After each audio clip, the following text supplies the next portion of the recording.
Chicos, muy buenos días. Continuando con las clases virtuales, llegó la hora de literatura. Quien les habla es la profesora Gabriela Bullón Solórzano y el tema que hoy vamos a desarrollar es literatura griega, pero específicamente el periodo arcaico. Vamos a dar un breve resumen del mito La manzana de la discordia, ¿ya?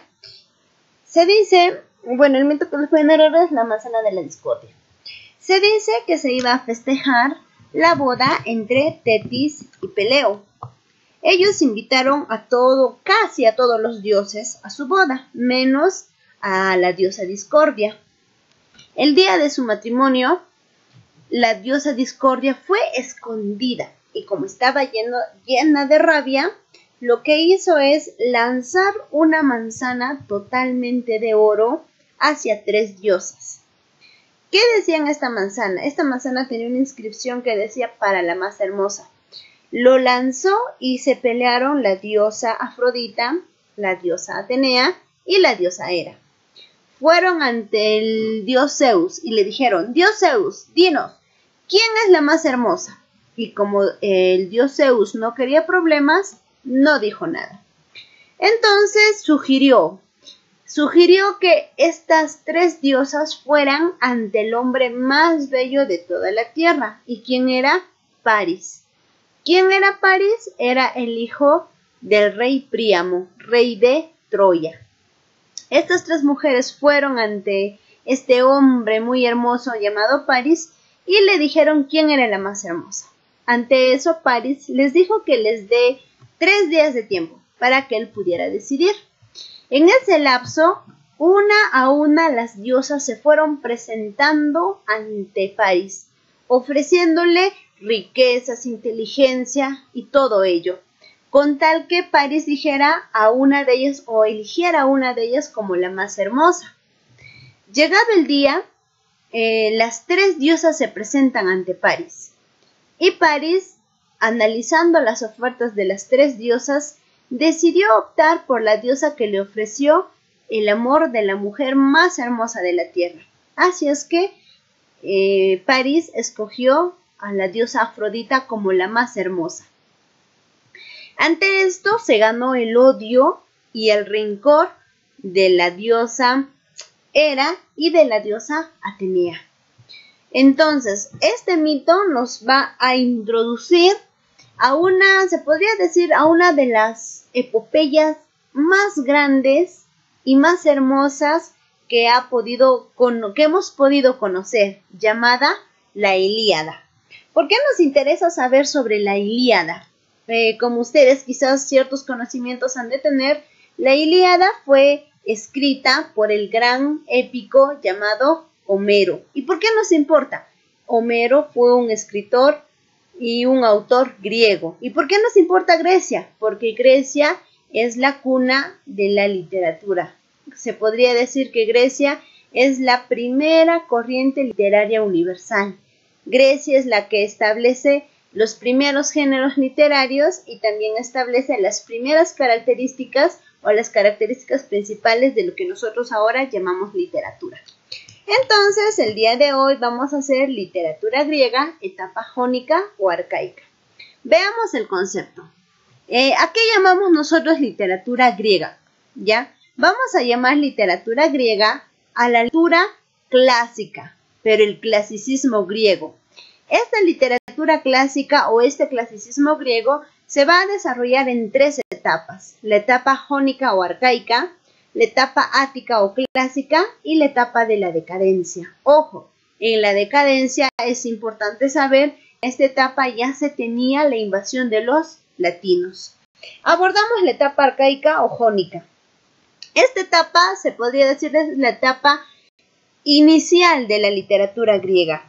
Se va a desarrollar entre los siglos 8 a.C. a los siglos 6 o 5 antes de Cristo, aproximadamente 300 años. Veamos las características que presenta este clasicismo griego. Principal característica, búsqueda de la belleza y la perfección. Ellos querían expresar o dar a conocer textos perfectos, llenos de belleza. ¿A qué nos referimos con belleza? Relacionados o haciendo uso de figuras literarias. Otra característica que también nos ofrecen los textos griegos vendría a ser la armonía y el equilibrio. Armonía porque supuestamente en estos escritos griegos tenía que primar la rima, el verso, etc. Y equilibrio porque ellos decían que tenía que haber una buena correlación entre el fondo y la forma que un texto debería de tener. Los griegos van a dar bastante importancia a los mitos. Por eso es que cada uno o los orígenes de sus dioses van a estar relacionados a los mitos. ¿Y por qué tanta importancia? Porque esa era una manera de comunicarse con los hombres y para que los hombres no los olvidasen y no los puedan dejar de lado. El hombre como centro del universo. ¿Por qué? Porque el hombre y los dioses eran de manera de, así como su cuerpo, su fisonomía era igual. Nada más que los dioses tenían más, se podría decir, más inteligencia y ellos podían prever lo que iba a suceder. Ojo, tengamos en cuenta que todos los textos que se escribieron en esta etapa en esta etapa arcaica jónica, son todos escritos en verso. Desarrollo de los géneros literarios. En esta primera etapa o durante estos primeros 300 años, los griegos van a desarrollar 3 géneros literarios: el género épico, el género lírico y el género narrativo. Ustedes ya han de saber que el género épico es un género que expresa las hazañas de los héroes y de los dioses. Entonces, este género épico se dio a conocer a través de, se podría decir, de la epopeya, ¿ya? Y los más grandes representantes de la epopeya los tenemos acá: Homero y Hesíodo. Homero resalta entre los dos, ¿por qué? Porque él es el gran épico, se podría decir, el griego que va a llevar la literatura griega a conocerse hasta nuestros años, hasta estas épocas. ¿Cuáles son las obras de Homero? La primera es la Ilíada, a la que también se le denomina poema de guerra, porque narra la guerra entre Troya y Grecia. Y después tenemos la Odisea, a la que también se le denomina poema de paz, porque supuestamente únicamente narra o da a conocer las desventuras o la Odisea de Ulises para llegar a Ítaca. Luego tenemos al segundo griego conocido por su literatura, que es Hesíodo. Hesíodo es muy interesante conocer su obra, la Teogonía. ¿Por qué? Porque en esta obra él da a conocer el origen de todos los dioses, el origen del hombre, el origen de todo lo que nos interesa respecto a la literatura griega. Otra obra que también él presenta es Los trabajos y los días. Luego, en el género lírico, ustedes saben que el género lírico está relacionado a la poesía. Entonces esta poesía no podía quedar al margen, y por ello tenemos a 2 grandes representantes griegos: a Safo, que se podría decir la poetisa de los cabellos violetas, cuya obra más conocida es la Oda a Afrodita, o también otra que se tiene es la Oda al amado. Ya estos son 2 tipos de poesías que ella escribe. Y luego tenemos a Píndaro, con su oda conocida como Epinicios, que tiene otro nombre también denominado Odas Triunfales. Y finalmente tenemos el desarrollo del género narrativo. Este género va a estar a cargo de Esopo, con su publicación o su texto llamado Fábulas. ¿Ya? Tengo que recalcar que estos 3 géneros, tanto épico, tanto lírico y narrativo, en sus inicios todos eran escritos en verso, porque eso era la manera de presentar o de expresar la belleza. Continuemos. ¿Quién fue Homero? Homero es el escritor de la Ilíada y la Odisea, el poema de guerra y el poema de paz. Muchas ciudades se disputaron ser la cuna de este gran griego, pero la que más se podría decir que reúne las condiciones y las características es Esmirna, que actualmente forma parte de Turquía. Homero era un hombre ciego, pero para aquellos años ser ciego era una señal de inteligencia, de lucidez, de sabiduría. Aparte de ser ciego, él era un aeda. ¿Qué quiere decir aeda? Él era como un poeta que iba de pueblo en pueblo dando a conocer sus epopeyas. ¿Qué epopeyas daba a conocer? Pues la Ilíada y la Odisea. Continuemos. La Ilíada, también llamado poema de guerra. La Ilíada, se podría decir, es un texto de 24 cantos. El texto original está escrito en verso y el tema principal es la ira de Aquiles. Como ustedes pueden observar acá en la imagen, ¿qué te narra la Ilíada? La Ilíada te narra la guerra entre Troya y Grecia. Prácticamente la narración se inicia desde el 9º año, 51 días del 9º año, durante el desarrollo de la guerra entre estas dos naciones. Supuestamente Agamenón le quita Agamenón le quita la esclava a Aquiles. ¿Quién era la esclava de Aquiles? Era Briseida. ¿Por qué le quita la esclava? Porque Agamenón se vio obligado a devolver su esclava Criseida a los troyanos, ya que Criseida era hija del sacerdote Crises, y Crises era el sacerdote del dios Apolo. Entonces, como Agamenón le había raptado a Criseida, Crises pidió que los aqueos sean castigados con una peste, y por eso es que los griegos estaban sufriendo una peste gracias a esto. Por ello es que Agamenón decide devolver a Criseida, pero como él no quería quedarse sin nada, le quita a Aquiles a su esclava, Briseida.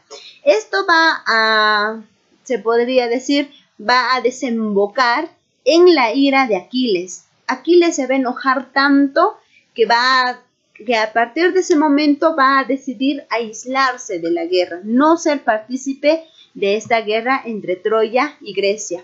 Cuando él se sale de esta guerra que se estaba teniendo, los aqueos o los griegos van a empezar a perder, van a tener pérdida tras pérdida, pérdida tras pérdida, y uno de ellos, que era el primo de Aquiles, llamado Patroclo, no va a resistir ver perder a Grecia. Es por ello que le va a pedir a Aquiles: Aquiles, por favor, préstame tus armaduras, ya que tú no quieres ir a luchar, yo voy a ir y voy a ayudar a que en este caso nuevamente Grecia vuelva a ganar, dice, ¿no es cierto?